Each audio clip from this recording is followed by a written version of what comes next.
It's essentially like a sprint to your goal body weight, and then you hit maintenance calories. And when you hit maintenance calories, we kind of will obviously bump the calorie total, we'll bump the protein total. And then sometimes, like if we want to get fancy, we can sprinkle in macros. I still think it's not required, but it begins to be more of a conversation if you want it to be one. It doesn't have to be one, but it can be. So, Rhett, in terms of where you're at coming off of, weight loss, I want you guys to see this through a coach's lens so you actually like understand why we're making these decisions, right? So, again, like looking at your profile here, like straight up 20 pounds straight through. I mean, you have as kind of picture perfect of a graph as like a coach could ask for, right? I mean, like this is straight line down. You have no obvious big hiccups or any plateaus or anything like that. I mean, that's just execution on your end. So good job. Right now, in terms of being at maintenance, right? What this typically looks like now is, hey, let's go ahead and bump this total. And whatever we have in here, statistically has obviously been accurate because it's what got you to where you're going. So I know this is relatively accurate, right? In terms of TDEE, let's see what it has you at. So it has you at 2,400 calories as maintenance, right? As maintenance. So I think that's probably about right. Given the rate at which you've lost weight, the fact that you started at 175 and you've lost, 20 pounds in like 3 months, that's pretty rapid weight loss for somebody that's under 200 pounds. So I'm totally comfortable going to like 2,400 and just seeing what happens, which is a significant jump. You're going to feel like Hercules the next time you Yeah. lift. Yeah. I was curious about that because I guess I was thinking my maintenance was going to be only 500 or so more, but that's almost 800 more. Yeah. Yeah. Yeah. So So that's gonna be good. It's gonna feel yeah. better.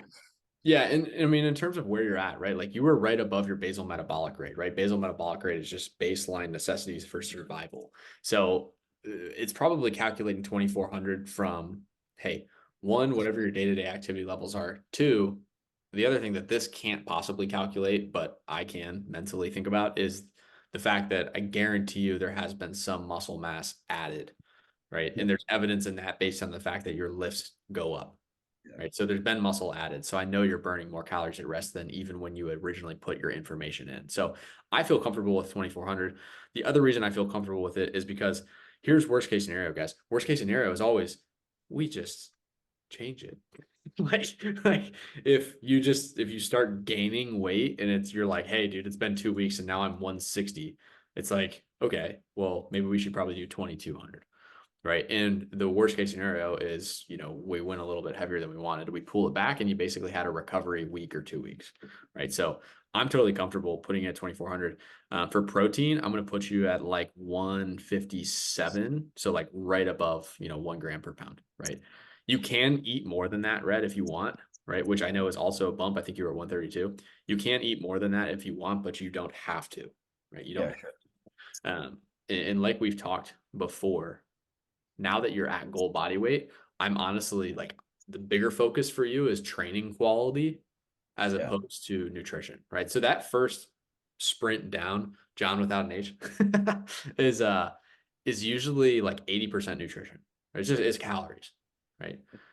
Once you get to maintenance and the focus is add muscle mass, drop body fat, I think that it flips to training becomes then like 80% of it. It's like, hey, how good are we going with our intensity? Are we really going to true RIR zero? Do we have the fuel to go to true RIR zero? And the fuel conversation is where nutrition comes into play, where it's like, I'll just show you this, Rhett, just so you can have an idea of a target, but we don't have to turn this on because then you have a 4-part puzzle instead of a 2-part puzzle. But if I were Yeah. to put this on and I were to put you at like ideal carb intake, in my opinion, this is probably what your split would look like, Wow. right? Like it would probably be like this, right? So about 25% protein, 25% fat, 50% carbs. So I mean, that's like 300 grams of carbs. Your lifts, brother, are gonna go like through the Yeah. roof. I mean, yeah, because I was getting probably 100, maybe 125 carbs. Yeah. Yeah, you can go like way heavy on carbs now because so the reason this happens is because you just added 800 calories, but your protein only went up by like 20 grams a day, which is Yeah. only, 20 times 4, it's like 80 calories. Like you I only add was doing that 80 math calories. earlier today with times 4 and times 9. Yeah. Right. So like you only added 80 calories from protein. So the remaining 720 calories basically can come majority of it from carbs, which is preferred because that will improve your training quality.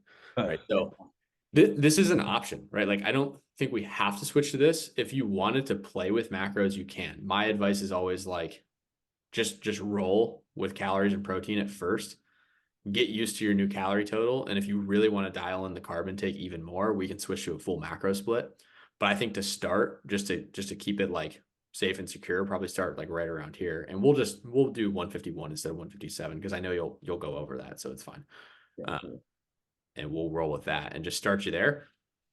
Touch base again in like 2 weeks. And if you want to play around with a full macro split, I don't think it's a bad idea at all once you're at goal body weight and cool Yeah, where you're at and you have a little bit more capacity to track more stuff.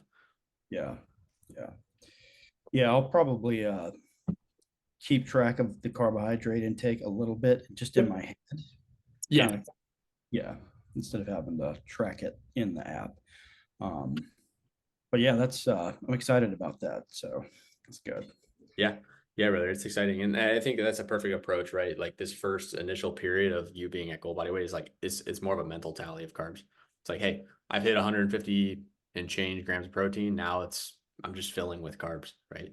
And that's really your target. Does and the macro split with especially with carbohydrates, does any of those differences affect like quality of sleep or anything like that? If you're eating fewer quality or fewer carbs, does that make it harder to sleep? Because I've heard different things about people taking carbohydrates before bed to kind of calm down a little bit. I don't. This one is one of those like bro science answers for me. Like I don't have data on this for you, but I'll just tell you what I've seen in experience.